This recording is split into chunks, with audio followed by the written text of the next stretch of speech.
નમસ્કાર વિદ્યાર્થી મિત્રો, તપોવન સાયન્સ એકેડમીમાં આપનું હાર્દિક સ્વાગત છે. વિદ્યાર્થી મિત્રો, આજે આપણે ચેપ્ટર 5માં પુષ્પ વિન્યાસ વિશે ચર્ચા કરીશું. પુષ્પ વિન્યાસ કે જેને ઇંગ્લિશમાં ધ ઇનફ્લોરસન્સ કહેવામાં આવે છે, એટલે કે પ્રકાંડ છે તો એ પ્રકાંડ પર પુષ્પની ગોઠવણી કઈ રીતે થાય છે તો એને પુષ્પ વિન્યાસ કહેવામાં આવે છે.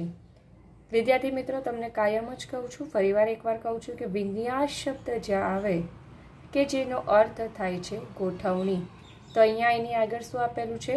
પુષ્પ. તો પુષ્પની ગોઠવણી ને પુષ્પ વિન્યાસ કહેવામાં આવે છે. બીજી એક વિદ્યાર્થી મિત્રો એક ખાસ માહિતી કે તમારે આ ચેપ્ટર જે છે એ તમારી નોટબુકમાં લખવાનું છે. ગમે ત્યારે તમારું નોટબુકનું ચેકિંગ આવી શકે છે. ચાલો ત્યારે હવે આગળ ભણીએ. પુષ્પ એ રૂપાંતરિત પ્રરો છે કે જ્યાં પ્રરોનો અગ્રીય વર્ધનશીલ પ્રદેશ એ પુષ્પીય વર્ધનશીલ ભાગમાં પરિણમે છે. તો તમને કહી દઉં, આકૃતિ દ્વારા સમજાવું કે જેથી તમને સમજવામાં સરળતા રહે. હવે આ મુખ્ય અક્ષ છે કે જે શું ધરાવે તો એ અગ્રીય શું ધરાવે તો અગ્રીય વર્ધનશીલ પેશી ધરાવે છે. તો પ્રરોનો આ જે અગ્રભાગ છે તો એ અગ્રભાગ શેમાં પરિણમે છે તો એ પુષ્પમાં પરિણમે છે. આપણે શબ્દ શું જોયો કે પ્રરોનું રૂપાંતરિત સ્વરૂપ એટલે કે પુષ્પ.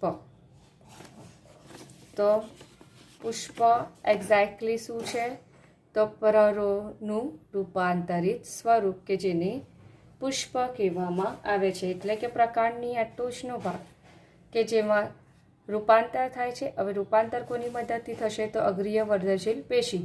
અગ્રીય વર્ધનશીલ પેશીને લીધે આ પુષ્પનું નિર્માણ શક્ય બને છે. હવે શું થશે કે હવે અહીંયા પુષ્પનું નિર્માણ થઈ ગયું. હવે અહીંયા પુષ્પનું નિર્માણ થઈ ગયું, પરિણામે હવે આ પ્રકાંડ જે છે તે આગળ વિસ્તરણ પામશે નહીં. એટલે કે આ જે આંતરગાંઠ છે તો એ આંતરગાંઠ હવે આગળ વિસ્તરણ પામશે નહીં.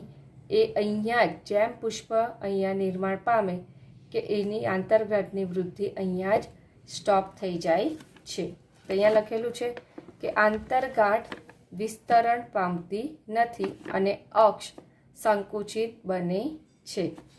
સંકુચિત અક્ષની ટોચના અગ્રભાગે ક્રમિક ગાંઠ પરથી પર્ણના બદલે પાર્શ્વીય રીતે પુષ્પીય બહિરુદભેદના વિવિધ પ્રકારો ઉદ્ભવે છે.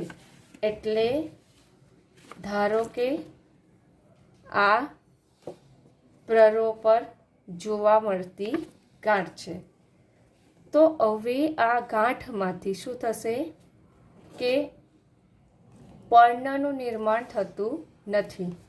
પર્ણની જગ્યા પર અહીંયા શેનું નિર્માણ થાય છે તો પુષ્પનું નિર્માણ થાય છે. અને બહિરુદભેદ શબ્દ જ્યારે પણ આવે એટલે સમજવાનું બહારની તરફ આ જે ગાંઠ છે તો એ ગાંઠમાંથી બહારની તરફ પુષ્પનું નિર્માણ થાય છે. હવે આ જો દાંડી દેખાય પુષ્પ સાથે, જો આવી રીતે દાંડી જોડાયેલી હોય તો એને શું કહેવામાં આવે? સદંડી કહેવામાં આવે છે. એટલે કે પુષ્પ સાથે જો આ પુષ્પદંડ જોડાયેલું હોય તો એને સદંડી કહેવામાં આવે. અને સપોઝ આવી રીતે ગાંઠ પરથી ડાયરેક્ટ જ પુષ્પનું નિર્માણ થાય. પુષ્પદંડ અહીંયા જોવા મળતો નથી. તો પુષ્પદંડના અભાવના લીધે એને શું કહેવામાં આવે? તો એને અદંડી કહેવામાં આવે છે. તો એકવાર ફરી પાછું તમને કહી જાઉં કે તમારે આટલી વસ્તુ તમારી બુકમાં લખવાની કે પુષ્પ વિન્યાસ અક્ષ એટલે શું? તો પુષ્પ વિન્યાસ અક્ષ એટલે કે પુષ્પ ધારણ કરતી ધરીને પુષ્પ વિન્યાસ અક્ષ કહે છે. તો હવે આ અક્ષ છે કે જે અહીંયા પુષ્પ ધારણ કરે છે, તો જેને શું કહેવામાં આવે? તો આવી રીતે પુષ્પ ધારણ કરતી જે ધરી છે, તો આ ધરીને પુષ્પ વિન્યાસ, આ ધરી પુષ્પ ધારણ કરતી આ ધરીને શું કહેવામાં આવે? તો આ ધરીને પુષ્પ વિન્યાસ અક્ષ કહેવામાં આવે છે. હવે વ્યાખ્યા જોઈએ પુષ્પ વિન્યાસની કે પુષ્પ વિન્યાસ અક્ષ પર પુષ્પની ગોઠવણી ને શું કહેવામાં આવે? તો ગોઠવણીને પુષ્પ વિન્યાસ કહેવામાં આવે. તો આ શું છે? તો પુષ્પ વિન્યાસ અક્ષ કે જેના પર પુષ્પની ગોઠવણી કઈ રીતે થશે? પાર્શ્વીય ગોઠવણી થશે, અગ્રીય ગોઠવણી થશે. તો એવી ગોઠવણીને પુષ્પ વિન્યાસ કહેવામાં આવે છે. ચાલો હવે આગળ ચર્ચા કરીએ. જ્યારે પ્રરોહાગ્ર એટલે કે પ્રરોહનો અગ્રભાગ, યાદ રાખજો અહીંયા આ તમે જો સંધિ છૂટી પાડ તો શું થશે? પ્રરોહ પ્લસ અગ્ર એટલે પ્રરોહનો અગ્રભાગ કે જેને પ્રરોહાગ્ર કહેવામાં આવે છે. અને પ્રરોહાગ્ર કે જે પુષ્પમાં પરિણમે ત્યારે હંમેશા તે એકાકી હોય છે. એટલે કે હવે આ પ્રરોહનો આ અગ્રભાગ, હવે આ અગ્રભાગ પુષ્પમાં પરિણમે તે હંમેશા કેવો હોય? એક જ હોય છે. હવે આગળ વાત કરીએ. તમને વ્યાખ્યા કહી દીધી કે પુષ્પીય અક્ષ પર પુષ્પની ગોઠવણીને પુષ્પ વિન્યાસ કહે છે. હવે ટોચનો ભાગ પુષ્પમાં રૂપાંતર થાય કે ન થાય તેના આધારે પુષ્પ વિન્યાસના બે પ્રકાર છે. કયા બે પ્રકાર છે? અપરિમિત પુષ્પ વિન્યાસ અને પરિમિત પુષ્પ વિન્યાસ. એટલે કે હવે આ પુષ્પ વિન્યાસ અક્ષ છે, તો એના આ અગ્રભાગ પર એટલે કે એના આ ટોચના ભાગ પર આ શું કહેવાશે? તો આ ટોચનો ભાગ કહેવાય છે. તો આ જે ટોચનો ભાગ છે, તો એ ટોચના ભાગ પર પુષ્પનું નિર્માણ થાય કે ન થાય તેના આધારે બે પ્રકાર છે. કયા બે પ્રકાર? તો અપરિમિત પુષ્પ વિન્યાસ અને પરિમિત પુષ્પ વિન્યાસ. બરાબર? શું કહેવાય? અપરિમિત પુષ્પ વિન્યાસ અને પરિમિત પુષ્પ વિન્યાસ. તો હવે અપરિમિત પુષ્પ વિન્યાસમાં આપણે આગળ વધીએ તો શું થાય છે ખબર? કે એમાં આ જે મુખ્ય અક્ષ છે, તો એ મુખ્ય અક્ષ પર અહીંયા ટોચના ભાગે પુષ્પનો ઉદ્ભવ થતો નથી. વિદ્યાર્થી મિત્રો ખાસ ધ્યાનમાં રાખજો કે અપરિમિત પુષ્પ વિન્યાસ છે કે જેમાં આ ટોચનો ભાગ છે, તો આ ટોચના ભાગમાં પુષ્પનો ઉદ્ભવ થતો નથી. મુખ્ય અક્ષ જે છે તે આવી રીતે સતત અગ્ર બાજુ એટલે કે ઉપરની દિશામાં એ સતત વિકાસ પામતું રહે છે. તો તમને એમ થાય કે પછી પુષ્પનો ઉદ્ભવ ક્યાં થશે? તો અહીંયા સાઇટ પર ના ભાગ પર એટલે કે પાર્શ્વીય બાજુએ પુષ્પનું નિર્માણ થાય છે. અપરિમિત પુષ્પ વિન્યાસમાં મુખ્ય અક્ષની આ ટોચના ભાગ પર અથવા તો મુખ્ય ધરીને આ ટોચના ભાગ પર પુષ્પનું નિર્માણ થતું નથી. મુખ્ય અક્ષ જે છે તે સતત ઉપરની તરફ વિકાસ પામ્યા કરે છે અને એના આ પાર્શ્વીય બાજુએ એટલે કે સાઇડ પર પુષ્પનું નિર્માણ થાય છે. તો પુષ્પનું નિર્માણ કયા ક્રમમાં થાય? તો પુષ્પનું નિર્માણ અગ્રાભિવર્ધી ક્રમમાં થાય છે. અગ્રાભિવર્ધી ક્રમ એટલે કે નીચેથી ઉપરની દિશામાં પુષ્પનું નિર્માણ થાય છે. પહેલાં અહીંયા થશે, ત્યારબાદ અહીંયા પુષ્પનું નિર્માણ થશે, ત્યારબાદ અહીંયા પુષ્પનું નિર્માણ થાય છે. એવું કેમ થાય છે? કારણ કે મુખ્ય અક્ષ છે તે ધીરે ધીરે આવી રીતે ઉપરની દિશામાં વૃદ્ધિ પામે, પરિણામે આવી રીતે સાઇડ પર ધીરે ધીરે પુષ્પનું જેમ જેમ ઉપરની દિશામાં મુખ્ય અક્ષ વિકાસ પામશે તેમ તેમ ઉપરની દિશામાં અગ્રાભિવર્તી ક્રમમાં પુષ્પનું નિર્માણ થાય છે. જેના પરિણામે શું થશે કે આ જે નીચેના જે ફ્લાવર્સ હોય તે કેવા હોય? મોટા હોય, જ્યારે ઉપરના જે ફ્લાવર્સ હોય તે નાના હોય છે, કારણ કે હજુ વિકાસ પામે છે જ્યારે આ ખીલી ગયેલા હોય છે. તો આને અપરિમિત કહેવાય. હવે આપણે જોઈએ પરિમિત પુષ્પ વિન્યાસ. તો પરિમિત પુષ્પ વિન્યાસમાં શું થશે કે આ જે મુખ્ય અક્ષ છે તો મુખ્ય અક્ષનો આ જે ટોચનો ભાગ છે તો એ આ મુખ્ય અક્ષ જે છે તે રૂપાંતર થઈને પુષ્પમાં પરિણમે છે. શું થશે કે પરિમિતમાં આ ટોચનો ભાગ છે કે જ્યાં પુષ્પનું નિર્માણ થાય છે અને અહીંયા ટોચના ભાગ પુષ્પમાં પરિણમે છે અને ત્યારબાદ અહીંયા હવે શું થશે? આના અહીંયા ટોચના ભાગે એટલે કે મુખ્ય અક્ષની ધરીના આ ટોચનો ભાગ છે કે જ્યાં પુષ્પનું નિર્માણ થઈ ગયું. પરિણામે હવે મુખ્ય અક્ષ જે છે તેની વૃદ્ધિ અહીંયા જ અટકી ગઈ. જેમ પુષ્પનું નિર્માણ થઈ ગયું તેમ હવે મુખ્ય અક્ષ જે છે તેની વૃદ્ધિ અવરોધાઈ ગઈ. પરિણામે શું હોય કે આમાં મુખ્ય અક્ષની એટલે કે મુખ્ય ધરી લાંબી હોય છે, જ્યારે પરિમિતમાં મુખ્ય અક્ષ ટૂંકો હોય છે, કારણ કે જેમ ટોચના ભાગે પુષ્પનું નિર્માણ થઈ ગયું તેમ મુખ્ય અક્ષની વૃદ્ધિ ત્યાં જ સ્ટોપ થઈ જાય છે. ત્યારબાદ હવે શું થશે કે આ પુષ્પની નીચે અહીંયા નીચે પાર્શ્વીય શાખાઓ વિકાસ થાય છે.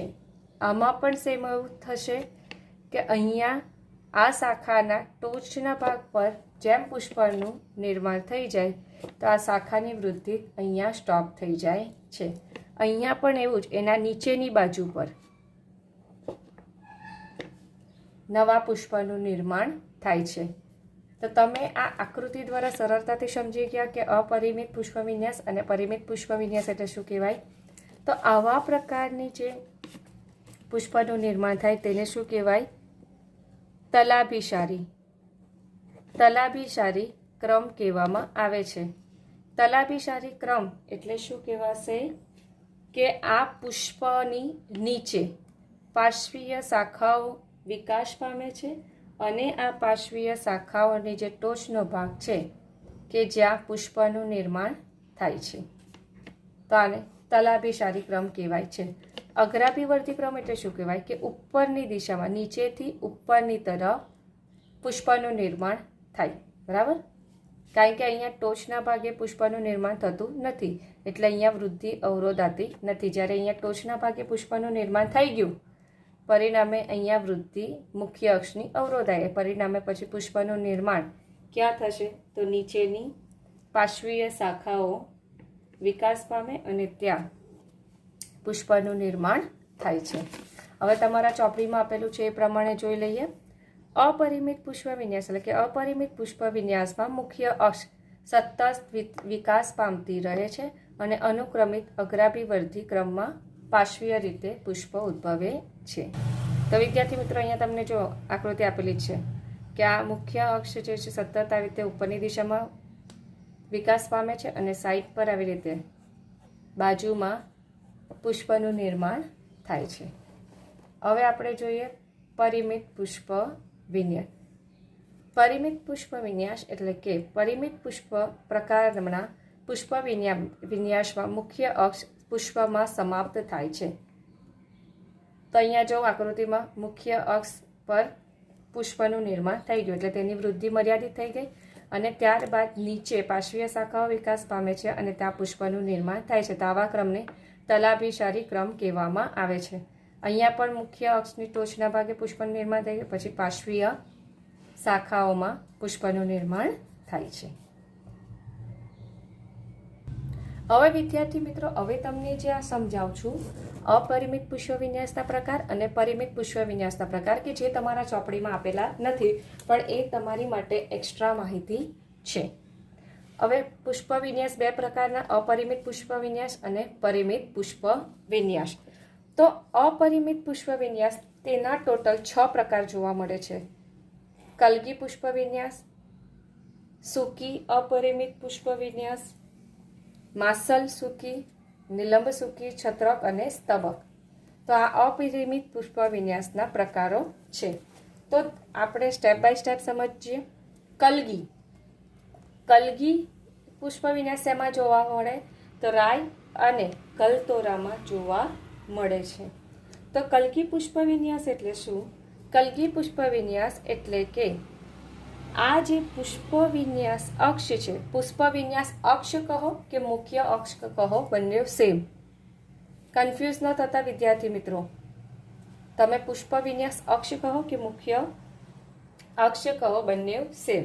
તો આવી રીતે પુષ્પ વિન્યાસ અક્ષ સામાન્ય રીતે લંબાયેલો હોય છે અને એ અક્ષ પર હવે આ આખો જે છે આખો પુષ્પ વિન્યાસ અક્ષ છે કે જે લાંબો છે અને એના આવી રીતે આજુબાજુ સદંડી પુષ્પ આવેલા છે.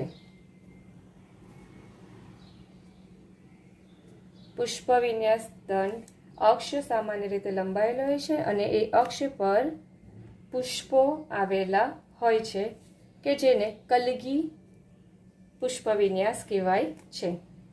તો આવી રીતે સાઈડ પર બાજુમાં પુષ્પનું નિર્માણ થાય છે કે જેને કલગી પુષ્પ વિન્યાસ કહેવાય. હવે આપણે વાત કરીએ અને સદંડી કેવા હોય તો સદંડી, તો આ પુષ્પ દંડ ધરાવે છે કે જેને શું કહેવાય? આ પુષ્પ દંડ ધરાવે કે જેને સદંડી કહેવામાં આવે છે.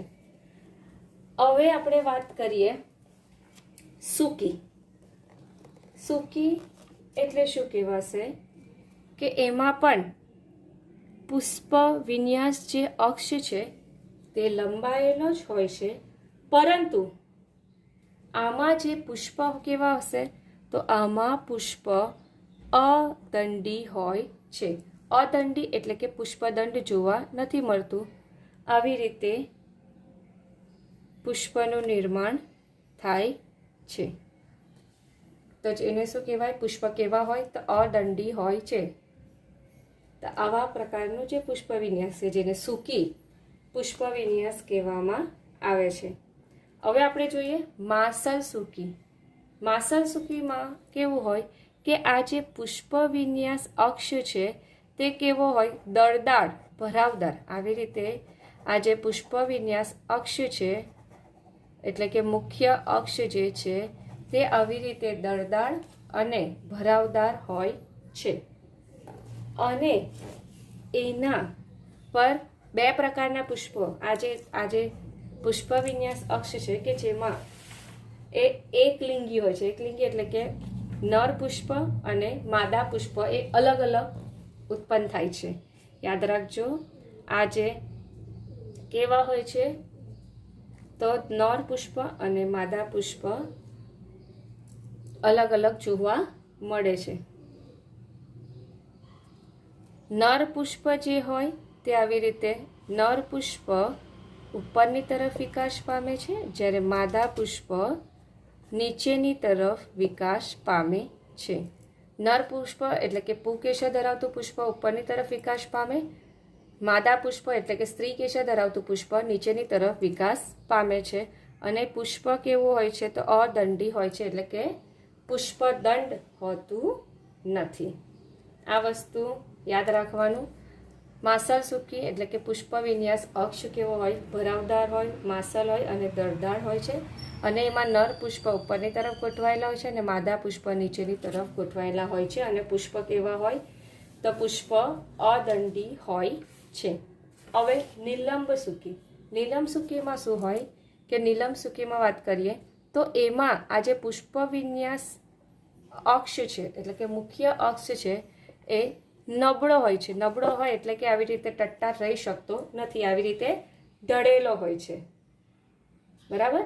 અને એ ઢળેલો હોય છે, બસ આટલો જ ફરક છે કે અહીંયા એક સીધો ન રહેતા, ટટ્ટાર ન રહેતા આવી રીતે નબળો અને લટકતો હોય છે. અને એના પર બધા અદંડી પુષ્પ ગોઠવાયેલા હોય છે. કેવા પુષ્પ તો અદંડી પુષ્પ ગોઠવાયેલા હોય છે. અને કેમાં જોવા મળે? સેતુર અને બિલાડ ગુચ્છ વનસ્પતિમાં જોવા મળે. માસલ સૂકી કેમાં જોવા મળે તો અળવીમાં, અને સૂકી કેવા જોવા મળે તો અંધેડીમાં જોવા મળે છે. હવે વાત કરીએ છત્રક. છત્રકમાં શું થશે કે હવે આપણે વાત કરીએ છત્રકની. તો છત્રકમાં શું હોય કે આ જે પુષ્પ વિન્યાસ અક્ષ સંકુચિત થાય એની ટોચ પર આવી રીતે એની ટોચ પર આવી રીતે પુષ્પનું નિર્માણ થાય છે કે જેને છત્રક કહેવામાં આવે છે. અને પુષ્પ કેવા છે તો સદંડી. સદંડી એટલે કે આ પુષ્પદંડ ધરાવે છે. હવે વાત કરીએ સ્તબક પુષ્પ વિન્યાસ. સ્તબક પુષ્પ વિન્યાસમાં આ જે અક્ષનો ભાગ હોય તે કેમાં જોવા મળે પહેલાં એ જોઈ લો. સ્તબક પુષ્પ વિન્યાસ જે છે તે સૂર્યમુખીમાં જોવા મળે છે, જ્યારે છત્રક એ ડુંગળી અને વરિયાળીમાં જોવા મળે છે. તો સ્તબક પુષ્પ વિન્યાસની હવે વાત કરીએ તો પુષ્પ વિન્યાસ અક્ષ છે ને આવી રીતે ચપટો હોય છે. અને કેવો હોય? આવી રીતે ચપટો અને બિંબ આકારનો હોય છે. હવે તમે સૂર્યમુખી જોયેલું હશે, સૂર્યમુખીના વચ્ચે તમે આવી રીતે બ્રાઉન કલરનું જોયેલું હોય તો એ એકચ્યુઅલી એ જે બ્રાઉન કલરનું આવી રીતે જે વચ્ચે આવેલું છે તે એકચ્યુઅલી શું છે? પુષ્પ વિન્યાસ અક્ષ છે, બરાબર. એ એકચ્યુઅલી શું છે? પુષ્પ વિન્યાસ અક્ષ છે. અને એ અક્ષ પર તમે આવી રીતે નાના નાના પુષ્પ ગોઠવાયેલા જોઈ શકો છો. અને આને શું કહેવાય? પુષ્પાધાર પણ કહેવામાં આવે છે. ત્યારબાદ હવે એની કિનારી પર પણ પુષ્પ હોય છે. આવી રીતે એની કિનારી પર પુષ્પ હોય છે. હવે આ જે કિનારી પર પુષ્પનું નિર્માણ થાય છે તો એને કિરણ પુષ્પ કહેવામાં આવે છે. હવે તમને એમ થશે કે આ શું? એકચ્યુઅલી આપણે એમ પાંદડી સમજતા તમે હોવ. અત્યાર સુધી તમે શું સમજતા હતા કે એ પાંદડી છે, પણ તમે જે યલો કલરના જે પાંદડી સમજો તો એ પાંદડી નથી. એ શું છે? સૂર્યમુખીમાં જોવા મળતા પુષ્પ જ છે. એ એકચ્યુઅલી આવી રીતે એક જે છે ને આવી રીતે ગોઠવાય યલો કલરનું, તે એકચ્યુઅલી શું છે? પુષ્પ જ છે. તેવી રીતે ઘણા બધા પુષ્પ આ પુષ્પાધાર પર ગોઠવાયેલા હોય છે. હવે કિનારી પર આ જે પુષ્પ ગોઠવાયેલા હોય તેને કિરણ પુષ્પ કહેવામાં આવે છે. અને આ જે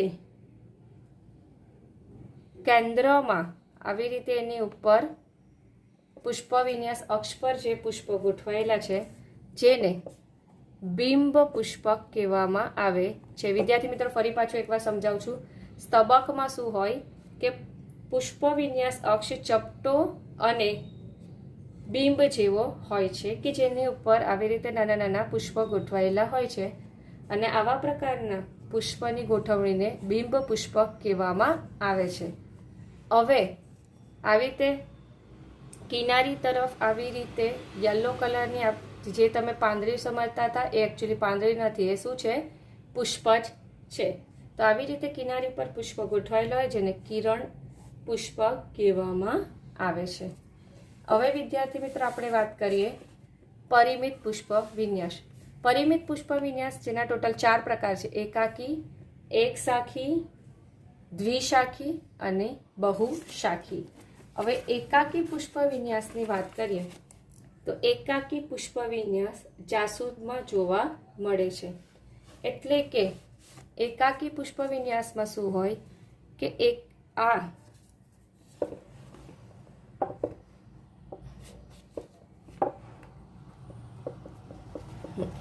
એકાકી પુષ્પ વિન્યાસમાં આવશે કે આ જે પુષ્પ વિન્યાસ અક્ષ છે તો પુષ્પ વિન્યાસ અક્ષની આ ટોચના ભાગ પર ફક્ત એક જ પુષ્પનું નિર્માણ થાય છે. યાદ રાખજો. હવે આ પુષ્પ વિન્યાસ અક્ષ છે. આ શું છે? તા પુષ્પ વિન્યાસ અક્ષ છે અને પુષ્પ વિન્યાસ અક્ષ સાથે આ જાડો એટલે દોરું છું તો પુષ્પ વિન્યાસ અક્ષ સાથે પુષ્પદંડ જોડાય છે, બરાબર, અને જોડાય અને ટોચના ભાગે પુષ્પનું નિર્માણ થાય છે. ફરી એક વાત પાછું, પુષ્પ વિન્યાસ અક્ષ સાથે પુષ્પદંડ જોડાય અને ટોચના ભાગે પુષ્પનું નિર્માણ થાય છે. પુષ્પ વિન્યાસ અક્ષના ટોચના ભાગે એક જ શાખામાં ટોચના ભાગે ફક્ત એક જ પુષ્પનું નિર્માણ થાય છે અને પુષ્પ કેવો છે? સદંડી. સદંડી એટલે કે પુષ્પદંડ ધરાવે છે. એક જ પુષ્પનું નિર્માણ થાય એટલે એને એકાકી પુષ્પ વિન્યાસ કહેવાય. હવે એક શાખી. એક શાખી એટલે શું કહેવાય કે હવે આપણે જોઈએ એક શાખી પુષ્પ વિન્યાસ. એક શાખી પુષ્પ વિન્યાસમાં શું છે કે આ મુખ્ય અક્ષ છે કે જેમાં અહીંયા પુષ્પનું સર્જન થઈ જાય છે. તો શું થશે? નીચેની તરફ કોઈ પણ એક જ સાઈડ પર, ક્યાં તો જમણી બાજુ ક્યાં તો ડાબી બાજુ, એક શાખાનું નિર્માણ થાય છે અને એ શાખાના ટોચના ભાગે પુષ્પનું નિર્માણ થાય છે. એક શાખી એટલે કે કોઈ પણ એક જ તરફ જમણી બાજુ ક્યાં તો પછી આ હવે મુખ્ય અક્ષની ટોચ પર પુષ્પ નિર્માણ થઈ ગયું તો આની ડાબી બાજુ પર એટલે એક જ તરફ ફક્ત શાખાનું નિર્માણ થઈને પુષ્પ જોવા મળે તો એને એક શાખી કહેવામાં આવે છે. હવે એક શાખી એના પણ પાછા 2 પ્રકાર છે: એક તો વિકસી અને ઉભયતો વિકાસી. હવે એક તો વિકાસી એટલે શું કહેવાય? એક તો વિકાસીમાં શું થશે કે અહીંયા દોરું છું. હવે એક તો વિકાસીમાં આપણે જોઈએ એક તો વિકાસી. તો એક તો વિકાસીમાં શું થાય કે આ એક શાખી પરિમિત પુષ્પ વિન્યાસમાં નીચેની બાજુ પર જમણી બાજુ, કઈ બાજુ? તો એક તો વિકાસીમાં જમણી બાજુએ સતત આવી રીતે એક જ સાઈડ પર પુષ્પનું નિર્માણ થાય છે. જમણી ક્યાં તો ડાબી બાજુ કોઈ પણ એક જ બાજુએ આવી રીતે શાખાનું નિર્માણ થઈને પુષ્પ જોવા મળે છે. પાછું એક સાઈડ પર જમણી બાજુ હોય તો પાછું જમણી બાજુએ જ, આની પણ પાછું જમણી બાજુએ જ આવી રીતે સતત જમણી જ બાજુ હોય તો જમણી બાજુ, ડાબી બાજુ હોય તો ડાબી બાજુ સતત શાખાઓનું નિર્માણ થઈને પુષ્પમાં પરિણમે છે. તો આવી રીતે કોઈ પણ એક જ સાઈડ શાખાનું નિર્માણ થાય તો એને એક તો વિકાસી કહેવામાં આવે છે. હવે આ ઉભયતો વિકાસી એટલે શું કહેવાય? તો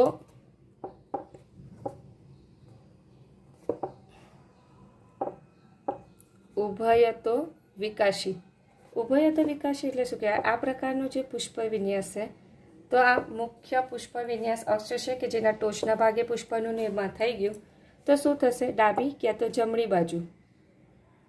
બરાબર. હવે આ એક સાઈડ નીચે જમણી કાં તો ડાબી બાજુ એક શાખાનું નિર્માણ થઈ ગયું, તો શું થશે?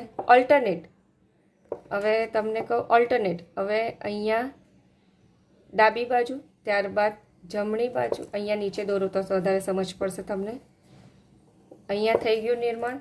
તો હવે અલ્ટરનેટ શાખાનું નિર્માણ થાય. જો આ એક જમણી બાજુ થયું, પછી ડાબી બાજુ, પછી પાછું જમણી બાજુ, પછી ડાબી બાજુ, પાછું જમણી બાજુ. તો આવી રીતે ઓલ્ટરનેટ શાખાનું નિર્માણ થાય છે અને પુષ્પ સર્જાય છે, કે જેને શું કહેવાય? ઉભયતો વિકાસી કહેવાય છે. એક તો વિકાસી હેમેલિયામાં જોવા મળે, ઉભયતો વિકાસી હાથી સુંઢીમાં જોવા મળે. હવે આપણે વાત કરીએ દ્વિશાખી, કે જે જુઈ અને પારિજાતક પુષ્પમાં જોવા મળે છે. તો દ્વિશાખીમાં શું થશે કે બંને તરફ, હવે દ્વિશાખીની વાત કરીએ તો આ મુખ્ય અક્ષ છે. હવે આપણે વાત કરીએ દ્વિશાખીની. તો દ્વિશાખીમાં શું થશે કે આ મુખ્ય અક્ષ કે જેના ટોચના ભાગે પુષ્પનું સર્જન થઈ ગયું, તો દ્વિશાખી એટલે બે શાખી. તો એની નીચેની તરફ આવી રીતે નીચેની તરફ બે શાખાઓ નિર્માણ થાય છે અને એમાંથી પુષ્પ સર્જન થાય છે ટોચના ભાગ. પાછું આની નીચેની તરફ બે શાખાનું નિર્માણ થાય છે.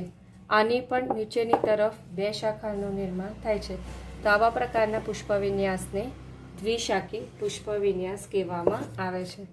હવે બહુશાખી. બહુશાખી એટલે શું કહેવાશે કે ઘણી બધી શાખાનું નિર્માણ થાય છે. હવે આ ટોચના ભાગે પુષ્પનું નિર્માણ થઈ ગયું, નીચેની તરફ પાછું આવી રીતે ઘણી બધી શાખાઓનું નિર્માણ થાય, કે જેને બહુશાખી કહેવામાં આવે છે. અને બહુશાખી જે છે તે લાલ કરેણ અને આંકડોમાં જોવા મળે છે. તો વિદ્યાર્થી મિત્રો, આ એના રિલેટેડ આકૃતિઓ છે.